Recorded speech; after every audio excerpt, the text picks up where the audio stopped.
This is Rob Tebbutt for Boxing Social. I'm delighted to be joined by Uncle Frank. How are you, Frank Warren? Right, my son. How are you, Robert? I'm very well, very well. Nice to see you again. It's nice to see you. So we are here at the Jack Catterall-Davies announcement press conference. First of all, great fight. How does it feel to get it over the line? I'm really delighted. I think it's again one of those fights that the fans want to see, and I think they're going to be in for a treat with it. It's a fight that's been mooted for a long time. Both fighters obviously fight under your banner. Difficult fight to make, easy fight to make. Both men seemingly very confident. They're both very confident fighters. They're both fighters at the top of their game, and they both wanted to fight. And we're trying to get a tag on it for an eliminator, which we're working on at the moment. But irrespective of that, it's a fantastic fight. And as I say, they stepped up to the plate. They said, that's what they wanted, so we've delivered it. Is the plan for the winner of this to, I know Maurice Hooker is widely considered to be facing Alex Saucedo in the first defence of his WBO title. Is that the avenue that you're looking to push it down, that WBO route? Well, yeah, but, that route, but then again, if there's anything else that's there that's comes, that we feel is an opportunity, we will go that route. But, of course, that's where we want them to be. I think the winner of this will wind up being a number one position, and that's, of course, where we want to be. But Saucedo, or whatever his name is, he is definitely going to be fighting, or this Hooker thing, supposed to be fighting him, so we'll see what happens. Just touching on the rest of the card. Well, actually, first and foremost, this press conference was a little bit odd. Not your conventional O'Hara-Davies press conference. What are your thoughts on that? A little bit subdued. Yeah, he was. He threw me a little bit, but it is what it is, and I think there's a lot of mutual respect between the fighters, and I think that's a good thing. But be interesting to see where it stays that way. They've had a little bet, haven't they, two of the guys, so we will see what happens.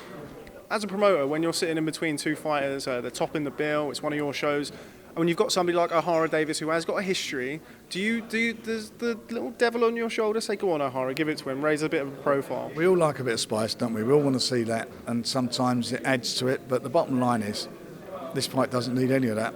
It's such a good fight, and it'll be sold out, and it's such a good fight. Daniel Dubois returns to action, facing Kevin Johnson. Kevin Johnson been around the block even more times than you, Frank. What do you make of that fight? More times than me.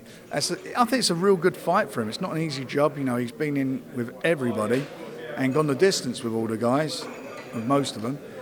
It's a step up for Daniel. It's a big step up for him, and I think it's a fight that, for him at this stage of his career, will be a great learning fight, and hopefully he'll come through it. We all know Daniel can punch. For me, this is all about what happens when the guys don't go over. And Johnson is, as I say, a good old campaigner. So I feel we're gonna see a nice night for Daniel there. I think it's going to be a good fight for him. Kevin Johnson, somebody been around the block, been many rounds with Vladimir, Vitaly Klitschko, Derek Chisora, Tyson Fury. Actually scored a knockout of Francesco Pianetta 10 months ago or thereabouts, who obviously faces Tyson Fury next month, or this month actually, in Belfast, boxing full of cynics. Do you see potentially people drawing comparisons between Daniel Dubois, I think he's 6-7-0, who is facing somebody who knocked out Francesco Pianetta, and Tyson Fury is now facing Francesco Pianetta? I don't know really. I mean, they've got different things. I mean, the other side of it is, you say, Tyson Fury been out the ring for nearly 3 years and has had one comeback fight. Albeit against a guy who didn't want to fight. So it is what it is. I mean, Tyson wants to get some rounds under his belt. Hopefully he will do in Belfast. And after that, we're looking for bigger and better things for Tyson. But at the moment, for Daniel, I've got to do what's right for Daniel, and I think this for him at the stage of his career is a good fight for him. Just sort of staying with that barometer, if Daniel comes through against Kevin Johnson in spectacular fashion, he's sort of thereabouts, isn't he? You've got to be looking to push him forward. I mean, not going to say he's going to fight Tyson Fury next, but that sort of that's an interesting link, that. It is an interesting link, but I think Tyson's going to be fighting in a more significant fight before that happens. Speaking of most significant fights, a lot of talk lately has been about Deontay Wilder. Can you just clear that up for me? Yeah, I think there's a good possibility of that fight happening. It's some seriously good negotiations, and I'm hoping both fighters want it, which is the most important thing. And I'm hoping that we can get it over the line. Now, when I spoke to you about a month ago, I think one of the names that was tossed around was Manuel Shah. I think you initially said that you've been speaking to Shelley Finkel. Obviously, things have accelerated somewhat between Tyson Fury and Deontay Wilder. Is the Shah fight now off the table? If Fury fights again after August, will it only be Deontay Wilder, or are you working on other opponents? Well, provided he comes through in August, I think Tyson wants to go for what he feels is the biggest fight out there for him, and the biggest fight out there for him of someone who will fight him is Deontay Wilder. And it's the same with Deontay Wilder. He wants a big fight, and he's fighting a lineal champion. And whoever wins this fight, if it happens, whoever wins it will be, in my opinion, will be the number one heavyweight in the world. Seems to me that this is, as I say, accelerated and come together very quickly between yourselves and Shelley Finkel and Team Wilder. Quite a little bit different to the negotiations we've seen between Anthony Joshua and Deontay Wilder. Why is that? Because we want to make the fight happen. You know, I've said it quite a few times today. There's two reasons fights don't. There's two reasons why fights happen. One is the money, and two is that the guys want the fight. And it's two reasons why fights don't happen. It's because the money and the guy don't want to fight. Now, Deontay Wilder wanted to fight Anthony Joshua, and his team put together an offer of 2-fight package with a rematch clause. So it's 50 million guaranteed for the fight and 30 million for the rematch if Anthony Joshua lost, and that's a total of $80 million guarantee. So the money was good. So they don't want to fight. I knew they didn't want the fight. That's why I told you all along from day one that he would be fighting Povetkin. Somebody who seems to have a lot of knowledge on the situation, considering you're not involved in the negotiations. Something that we saw pop up the other day was you and your old comrade, Tony Bellew, discussing these negotiations, a contract that you said you'd seen. He refuted that. Can you just clear that up for us? What's happened? I think Shelley Finkel's come out and said that you actually have seen the deal. Tell me a little bit about that. Well, I helped him to put it together. Shelley and I go back a long time, and we were talking and working on various things.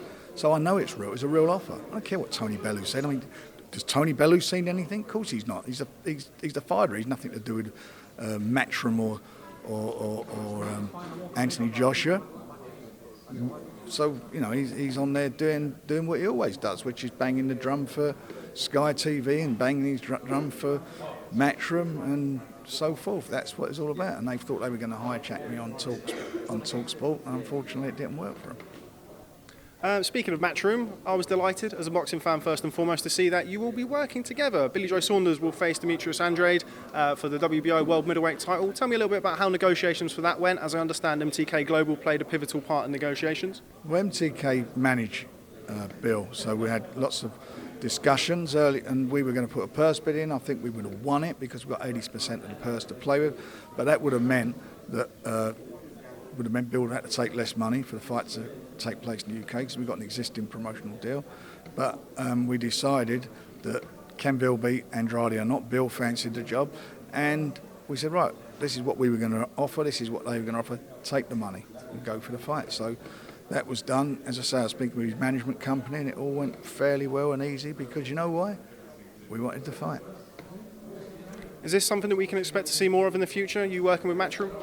Well, who knows? I mean, we'll see if it suits the purpose and it's for the fans. Of course it will.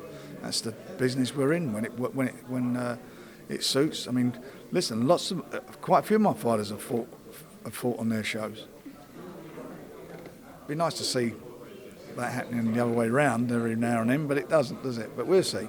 Who knows? If Tyson fights Wilder and beats Wilder, maybe we might be putting that fight on with him and Anthony Joshua on our promotion. Who knows? We'll wait with bated breath. Okay, just lastly, Anthony Yarde, as I understand it, he's away doing some scouting this weekend. Dimitri Bivol and Sergey Kovalev in action. Just your thoughts on that?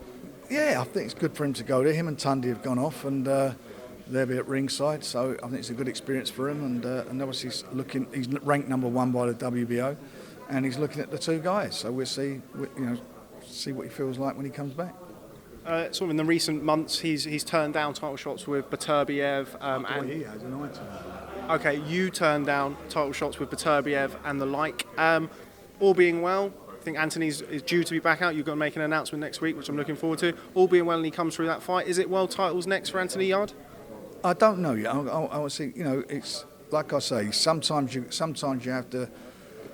Making a world title fight is easy to do. It's winning it and making sure it's the right time for the fighter to fight for a world title. He still needs a bit more experience, and that's my job to deliver that for him. And that's where my head is. He's fighting on the 20th of October, and we're making an announcement next week. on the show what he's fighting on, that's the date we're going. So we'll be out then. But he's, in the meantime, as you said, he's out in the States, and I'm quite sure it'll be quite an interesting time for him.